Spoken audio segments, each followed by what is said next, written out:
Hello friends, मैं Gautam Kumar best study with Gautam में आप लोगों का पुनः स्वागत करता हूं। हम लोग जो सचिवालय के लिए जो तैयारी प्रारंभ किए हैं उसमें एग्ज़ाम डेट को लेकर जो विवाद छिड़ा हुआ है उसमें न पढ़ते हुए जिस तरह से तैयारी पिछले दिनों से हम लोग करते आ रहे हैं कुछ महीनों से, उसी को हम लोग कंटिन्यू रखते हैं। चूँकि एग्ज़ाम होगा नहीं होगा इस विवाद में नहीं पढ़ना है हम लोग को, इससे पढ़ाई आप लोग प्रभावित होगा। इसी के तरह हम लोग जो तैयारी प्रारंभ किए हैं उसको आगे बढ़ाएंगे। चूँकि समय कम है, उसको देखते हुए जो भी इम्पोर्टेंट टॉपिक है मैं उसको आप लोग को बताते जा रहा हूँ। तो उसी के तहत आज जो मैं आप लोग को टॉपिक लेकर आ रहा हूँ ये बहुत ही इम्पोर्टेंट टॉपिक एक ज्योग्राफी का टॉपिक है, जिसको विविध में भी हम लोग पढ़ते हैं और ज्योग्राफी में भी पढ़ते हैं। बहुत ही आसान टॉपिक लेकिन बहुत ही कन्फ्यूजिंग टॉपिक, आसान भी है और कन्फ्यूजन भी होता है। इससे क्वेश्चन तो आते हैं लेकिन गलत भी उतने ज़्यादा होते हैं। आपको लगेगा कि ये आसान टॉपिक है लेकिन आप ऑप्शन दे करके आप गलत कर सकते हैं वहाँ पर।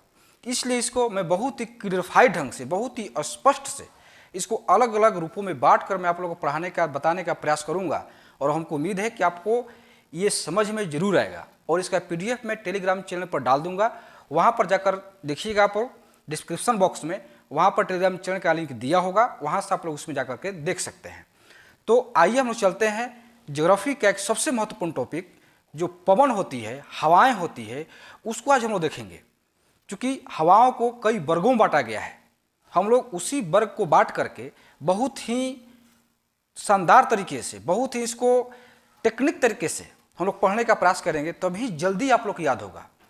तो चलिए हम लोग चलते हैं, पवन के बारे में देखते हैं। तो देखिए, पवन को दो पार्ट में बांट दिया गया है, एक अस्थायी पवन और एक अस्थायी पवन। दो तरह के पवन होते हैं, दो तरह से हवाएं चलती है, एक अस्थायी और एक अस्थायी। अस्थायी कहने का मतलब ये हुआ जैसे व्यापारिक पवन, जिसको ट्रेड विंड कहते हैं आप लोग, मतलब व्यापारिक पवन, ट्रेड विंड। पछुआ पवन, ध्रुवीय पवन, ये सालों भर क्या कहिए, जब तक पृथ्वी है तब तक ये चलती रहेंगी। जिस दिशा में चल रही है उसी दिशा में वर्षों से चलती आ रही हैं और आगे भी चलती रहेंगी, इसमें कोई परिवर्तन नहीं होगा। इसको कहते हैं अस्थायी पवन। तो व्यापारिक पवन हुआ, पछुआ पवन हुआ, ध्रुवीय पवन। तो इससे उतने क्वेश्चन नहीं पूछते हैं, बहुत कम पूछते हैं और ये आसान टॉपिक है, आप लोग इसको पढ़ते होंगे, याद हो गया होगा आप लोगों को। इसलिए मैं इसको छोड़ दिया हूँ यहाँ पर, व्यापारिक पवन, पछुआ पवन और ध्रुवीय पवन। उसके बाद अस्थायी पवन में जो है मानसूनी पवन है, स्थानीय पवन है और समीर है। समीर दो प्रकार का, स्थलीय समीर और समुद्री समीर। मानसूनी पवन में क्या है, ग्रीष्मकालीन, शीतकालीन, ग्रीष्मकालीन से वर्षा होती है, शीतकालीन से भी शीतकाल में वर्षा होती है, उतना इंपॉर्टेंट नहीं है। सबसे इंपॉर्टेंट क्या है, स्थानीय पवन। देखिए, सबसे इंपॉर्टेंट जहाँ से क्वेश्चन बनता है स्थानीय पवन से है। मतलब कहने का ये है कि किस देश में कौन सी हवा चलती है और उस हवा का क्या नाम है। जैसे भारत में जो ग्रीष्मकालीन जो हवा चलती है, मतलब गर्मी के दिनों में जो भारत में हवा चलती है, उसको क्या कहते हैं, लू कहते हैं। जो उत्तर भारत में चलता है, देखेंगे आप लोग, उत्तर भारत में गर्मी के दिनों में लू चलती है, तो इसका भारत में गर्मी का जो पवन होता है उसको क्या कहते हैं, लू। तो उसी तरह से विश्व के अनेकों देशों में जो गर्म हवाएं या ठंडी हवाएं चलती है उसका अनेकों नाम है। तो उसी नाम को एग्जाम में ये पूछ लिया जाता है कि कौन सी हवा किस देश में चलती है, गर्म है, ठंडी है। तो उसी को आज हम लोग देखेंगे। तो देखिए, पवन, स्थानीय पवन दो प्रकार के, एक हुआ गर्म पवन, एक हुआ ठंडा पवन। तो पहले गर्म पवन देख लेते हैं, इतने गर्म पवन है और यहाँ ठंडा पवन है। तो देखिए, गर्म पवन में कुछ पवन है, जैसे पवन का नाम है फान। देखिए, फान है, ये इधर है हवा का नाम और इधर है देश का नाम। पहले हवा और उस देश, किस देश में कौन सी हवा बहती है। तो फान बहती है स्विट्जरलैंड, ये आप लोग एक बार देख लीजिए। फान स्विट्जरलैंड। चिनूक उत्तरी अमेरिका, मतलब चिनूक जो है उत्तरी अमेरिका में बहती है और ये हवा अंगूर की जो वहाँ पर खेती होती है उत्तरी अमेरिका में, उसको ये फायदा पहुँचाती है। मतलब अंगूर की खेती में चिनूक हवा उसको और लाभ प्रदान करती है। तो चिनूक हवा उत्तरी अमेरिका बहुत ही इंपॉर्टेंट हवा है। सीमोम, देखिए यहाँ पर थोड़ा सा कन्फ्यूजिंग होगा, आप लोगों को ध्यान से देखिएगा। सीमोम और सीमून थोड़ा सा अंतर है। सीमूम और यह सीमून। तो सीमूम जो है अरब के मरुस्थल में चलती है, जो अरब जो देश है, अरब कंट्री है, और जहाँ पर मरुस्थल होता है वहाँ पर सीमूम हवा चलती है। लेकिन सीमून हवा चलती है ईरान में, यही बात आप लोग याद रखिए। सीमून जो है ईरान में और सीमूम जो है अरब मरुस्थल में। उसके बाद सामल चलती है इराक में, नॉर्वेस्टर जो बहुत ही पोटेंट हवा है, नॉर्वेस्टर चलती है न्यूजीलैंड में, लू उत्तर भारत में, योमा जापान में, जोंडा अर्जेंटीना में, ये हुआ। फिर और है गर्म हवा में ब्लैक रोलर उत्तरी अमेरिका, सिराको, सिराको देखिए चलता है इटली में। सिराको को क्या कहते हैं? ब्लड रेन, ये है ब्लड रेन मतलब रक्त वर्षा। ये भी पूछ देता है कि रक्त वर्षा किस हवा को कहते हैं? रक्त वर्षा ब्लड रेन सिराको कहते हैं। सिराको कहाँ चलती है? इटली में चलती है। तो अब देखिए इसी हवा को यानी सिराको को, जब सिराको हवा मिस्र में चलेगी तो इसको कहते हैं खमसीन, बहुत ही पोटेंट हवा खमसीन जो आप लोग पढ़ते होंगे। और यही जब हवा लीबिया देश में चलेगी, मतलब अफ्रीका महादेश में लीबिया देश है, तो यही हवा जब लीबिया महादेश में चलेगी उसको कहते हैं गिबली। याद रखिएगा आप लोग, एक ही हवा है, उसका अलग अलग देशों में अलग अलग नाम है। इटली में नाम है सिराको, मिस्र में नाम है खमसीन और लीबिया में नाम है गिबली। और सिराको को ब्लड रेन यानी रक्त वर्षा कहा जाता है। अब हम लोग चलते हैं ब्रिक फिल्डर। ब्रिक फिल्डर कहाँ चलती है? ऑस्ट्रेलिया में।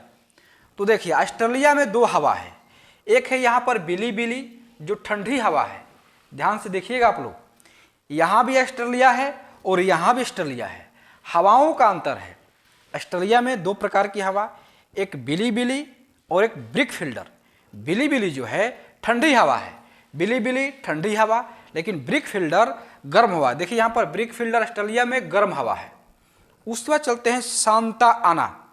सांता आना है कैलिफोर्निया में, उत्तरी अमेरिका में कैलिफोर्निया एक देश है, वहाँ पर सांता आना चलती है, हवा जो क्या है? गर्म हवा है। उसके बाद हरमट्टन। हरमट्टन जो है ये चलता है सहारा मरुस्थल में। सहारा मरुस्थल कहाँ है? अफ्रीका महादेश में। तो सहारा मरुस्थल में कौन सी हवा चलती है? तो हरमट्टन। सहारा मरुस्थल नाम से ही है, गर्म है, तो वहाँ पर गर्म हवाएं चलेगी। तो हरमट्टन को भी क्या कहते हैं? डॉक्टर हवा। ये भी क्वेश्चन पूछता है कि डॉक्टर हवा किसे कहते हैं? तो डॉक्टर हवा हरमट्टन को कहते हैं। देखिए हरमट्टन को डॉक्टर हवा, यहाँ पर अंगूर की खेती के लिए चिनुक है, ब्लड रेन सिराको है।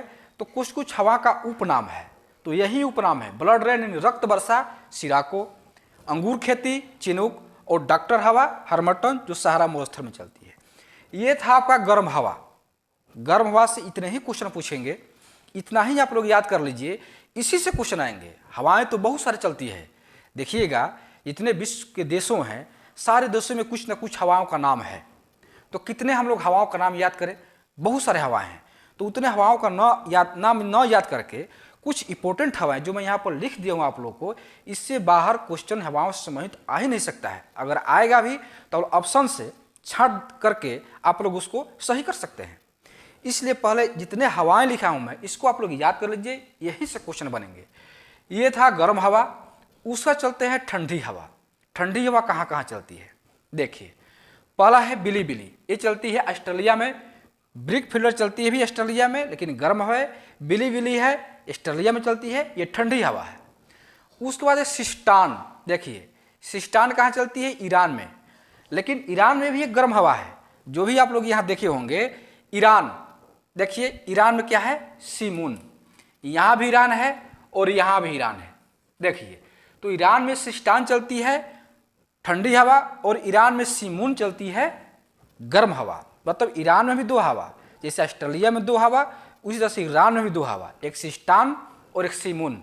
सीमून क्या है? गर्म हवा है। सिस्टान क्या है? ठंडी हवा है। उसके बाद हवा है मिस्ट्रल। मिस्ट्रल कहाँ चलता है?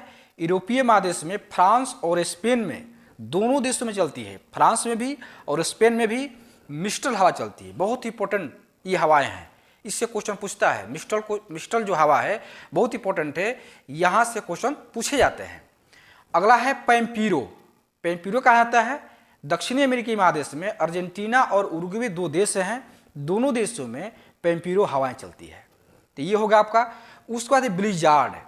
ब्लिजार्ड एक प्रकार की हवा है जिसको हिम झंझावात या बुरान कहते हैं। देख लीजिए आप लोग, हिम झंझावात किसको कहते हैं? ब्लिजार्ड को। और इसका दूसरा नाम क्या है? बुरान है। ये कहाँ चलता है? साइबेरिया में और कनाडा में। मतलब कहने का ये है कि जितने भी महादेश है, महादेश का ऊपरी जो क्षेत्र है, मतलब उत्तरी ध्रुव का जो क्षेत्र है, साइबेरियन क्षेत्र, मतलब जहाँ बहुत ठंडी पड़ती है, साइबेरिया में बहुत ठंडा पड़ता है, और कनाडा क्षेत्र में तो दोनों क्षेत्रों में ये हवा ब्लिजार्ड चलती है। इसको क्या कहते हैं? हिम झंझावात और बुरान भी कहते हैं। अगला है ट्रामोंटाना। ट्रामोंटाना ये कहाँ चलती है? भूमध्य सागरीय क्षेत्र। भूमध्य सागरीय क्षेत्र, जब आप लोग मैप देखिएगा, जो भूमध्य सागर के अगल बगल के जो क्षेत्र होते हैं, लाल सागर वहीं पर है, भूमध्य सागर है, तो भूमध्य सागर का जो अगल बगल का क्षेत्र है वो भूमध्य सागरीय क्षेत्र कहलाता है। तो वहाँ जो हवाएं चलती है ट्रामोंटाना जिसका नाम है, वो भूमध्य सागरीय क्षेत्र की तरफ चलती है। अब चलते हैं पैपागायो। ये देखिए पैपागायो जो है मैक्सिको की खाड़ी, देखिएगा आप लोग, उत्तरी अमेरिका महादेश में जो मैक्सिको देश है वहीं पर बगल में मैक्सिको की खाड़ी है। आप लोग वर्ल्ड मैप पे निकाल कर देखिएगा, मैक्सिको की खाड़ी मैक्सिको देश के बगल में ही है, वहीं पर ही हवाएं चलती है पैपागायो। अब एक हवा है हबूब। हबूब सूडान में चलती है। सूडान कहाँ है? दक्षिण अफ्रीका महादेश में सूडान एक देश है जिसकी राजधानी कहाँ है? खार्तूम है। तो सूडान में जिसकी राजधानी खार्तूम है, कौन सा चलती है? हबूब। ये सब हवाएं ठंडी हवाएं हैं। तो ठंडी हवाएं से इतने हवाएं चलती है और गर्म हवाएं से इतने पॉइंट है। तो गर्म हवाएं और ठंडी हवाएं आप लोगों को समझ में आ गया होगा। और उसके बाद जो और भी बच रहे हैं, समीर यानी समुद्री समीर और स्थलीय समीर, इससे उतना कुछ नहीं पूछते हैं।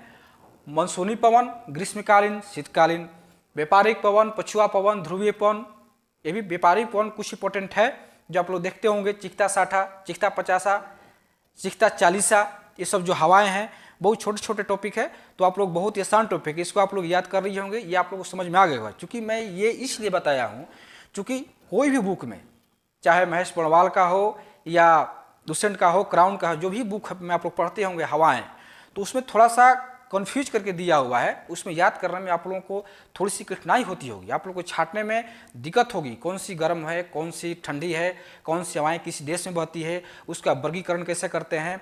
तो जिस तरह से मैं यहाँ बताया हूँ उस तरह से अगर आप लोग पढ़ेंगे तो आप लोग को बहुत ही कम समय में आप लोग याद कर लेंगे।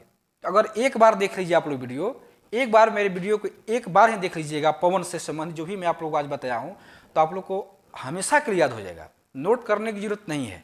फिर भी मैं आप लोगों को PDF टेलीग्राम चैनल पर डाल दूंगा, वहाँ से आप लोग जो भी स्टूडेंट न्यू हैं तो वहाँ पर टेलीग्राम चैनल ज्वाइन कीजिए और वहाँ से PDF आप लोग को मिल जाएगा। तो आज का क्लास बस इतना ही। जो आज का क्लास था टॉपिक वो पवन से संबंधित था। तो हमको उम्मीद है कि जो भी मैं आज आप लोग को बताया हूँ वो बहुत ही अच्छी तरह से आप लोगों को समझ में आ गया होगा। और इससे क्वेश्चन अगर पवन से आता है, आप लोग क्वेश्चन बैंक निकाल कर देखिएगा।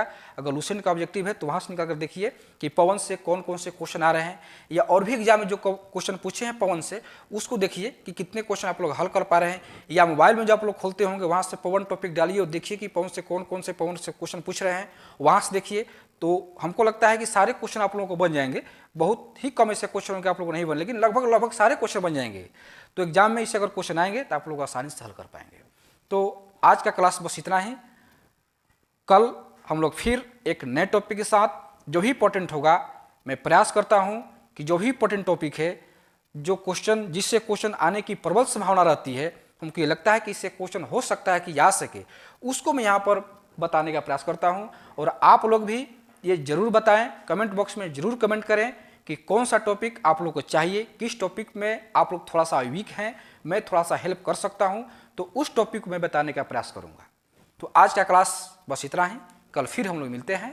धन्यवाद।